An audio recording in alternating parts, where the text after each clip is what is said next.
De acuerdo con el Gabinete de Seguridad Federal, Heraclio Guerrero Martínez, alias Tío Laco, líder de una célula del cártel Jalisco Nueva Generación en Michoacán y Jalisco, y blanco del operativo de ayer, fue señalado como el responsable de ordenar los ataques y narcobloqueos contra elementos de la Guardia Nacional el 22 de febrero de 2026 como represalias tras el abatimiento de Rubén Oseguera Cervantes, alias El Mencho.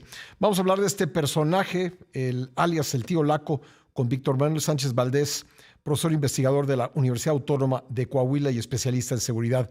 Víctor Manuel, gracias por estar nuevamente con nosotros en la primera emisión. Buenos días. Hola Pascal, excelente día, es un placer estar contigo a la orden. Oye, pues cuéntanos de este personaje, ¿qué se sabe de él? A ver, pues es uno de los integrantes de más alto rango del Cártel Jalisco Nueva Generación.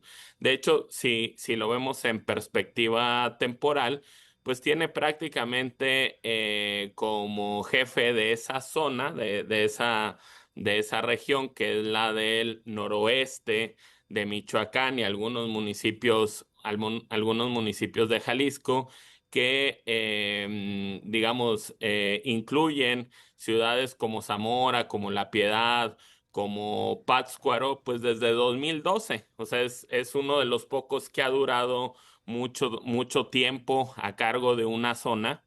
Tiene tres actividades de fondeo principal.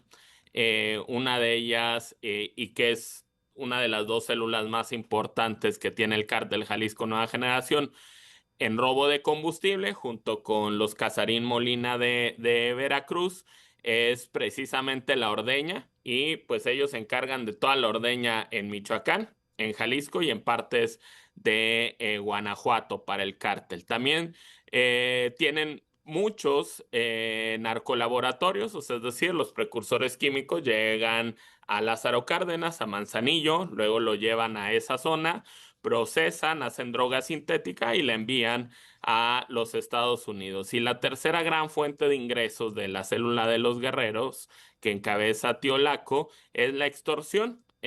Principalmente extorsión a productores agrícolas, por ejemplo, lo de los aguacates. O sea, es decir, este proceso que vimos hace unos días en donde se paró la exportación de aguacates, pues también es corresponsable Ujú. esta célula de los guerreros. Incluso cuando se da el abatimiento de Nemesio Ceguera, fue uno de los nombres que sonó como posible sucesor. Evidentemente, quizá era el que menos posibilidades tenía, pero a final de cuentas sí denota o da una perspectiva de la importancia de este personaje. Bueno, y le atribuyen aquel 22 de febrero de 2026, cuando fue abatido Nemesio Ceguera, le atribuyen a él, al Tío Laco, la represalia contra elementos de la Guardia Nacional. No, por supuesto. A ver, y de hecho hay que recordar que uno de los hijos de del tío Laco, Rubén, resultó muerto precisamente en esas maniobras. Y esto también nos indica de la importancia de que si se va a llevar a cabo un operativo en contra de un objetivo de tal importancia, con esta cobertura regional y que ya tiene antecedentes probados de bloqueos, de quema de comercios, pues precisamente hay que estar preparados en el operativo con una contención, porque pues a final de cuentas lo que se pone en peligro también es la integridad de los ciudadanos de estos municipios. Bueno, fue Rubén Guerrero Valadez, alias el R1 o el Láminas, el hijo del Tío Laco que murió en el lugar donde fue abatido el Mencho, ¿verdad? Así es. Bueno, ¿qué sucedió ayer? Digamos, ¿qué sabemos respecto de lo que sucedió? Sabemos que él vivía entre dos comunidades, una de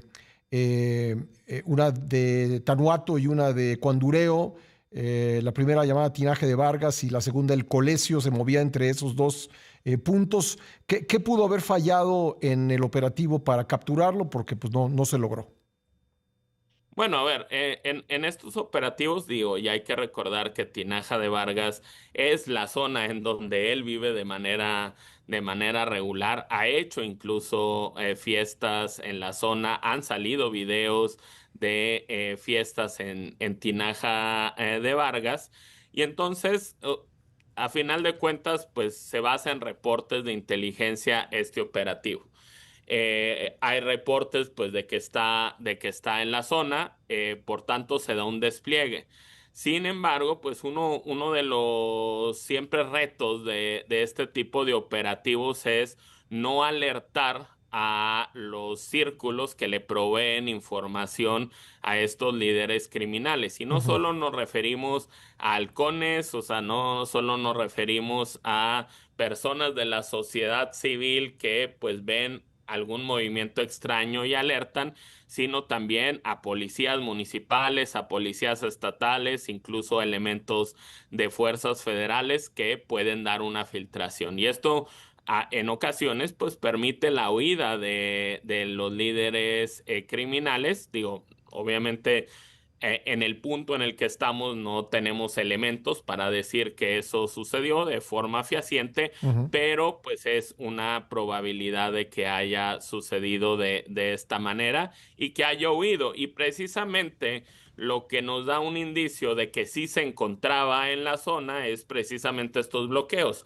¿Por qué? Porque es una herramienta que utiliza el crimen organizado, una para entorpecer la llegada de más refuerzos y segundo, también para distracción de las autoridades que tienen que atender pues todos estos conatos de violencia, y les impide concentrarse totalmente en la captura del líder criminal. De hecho, es probable que esta persona no se encuentre tan lejos del sitio y que incluso en los siguientes días se pudiera dar un arresto, pero conforme vayan avanzando los días, pues cada vez va a ser más difícil que esto se dé.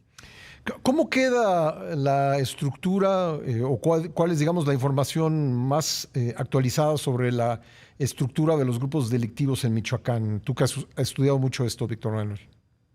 Bueno, a ver, Michoacán operativamente el cártel Jalisco Nueva Generación lo divide en cuatro zonas. La zona norte, pegada con Jalisco, esa es precisamente la que está al mando de Heraclio Martínez Guerrero, alias el Tío Laco. Y que te decía, pues incluye ciudades importantes como Zamora o La Piedad. La zona de Tierra Caliente, que tiene su epicentro en Apatzingán como nodo operativo, está a cargo del hermano del R1, del que acaban de arrestar. O sea, es decir, en lugar de Román Ángel Álvarez, se quedó su hermano Rafael Álvarez Ayala, el R2, que es quien está hoy a cargo de la zona de Apatzingán.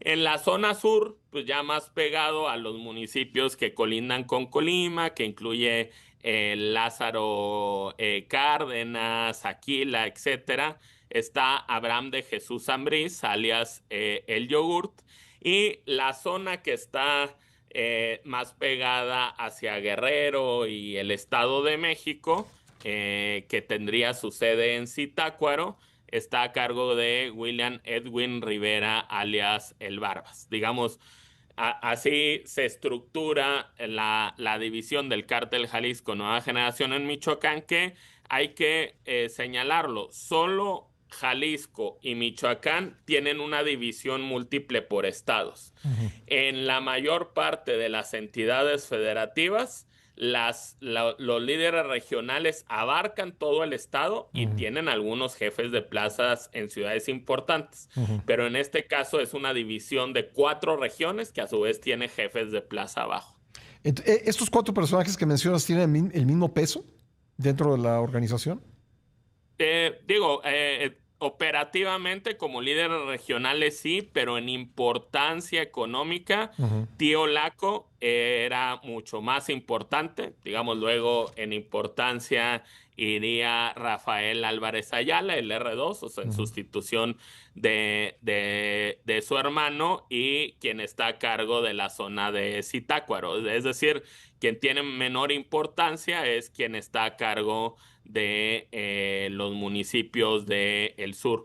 De hecho, pues como te decía, o sea, la fuerza de Tío Laco, a pesar de ser un líder regional, era tal que incluso su nombre sonó como una Ujú, posibilidad de sí. sucesión de Nemesio Ceguera después de su abatimiento. Oye, en unos segundos, y hay otros grupos delictivos dentro del Estado, ¿no? Aunque Sí, por lo que dices, el principal es el Cártel Jalisco Nueva Generación. no, claro, de hecho, en este mismo espacio ya hemos abordado que una investigación que dice que operan 17 diferentes grupos del crimen organizado. Obviamente, el de mayor cobertura es Cártel Jalisco Nueva Generación, que tiene presencia en todos los municipios de Michoacán, salvo en Cherán.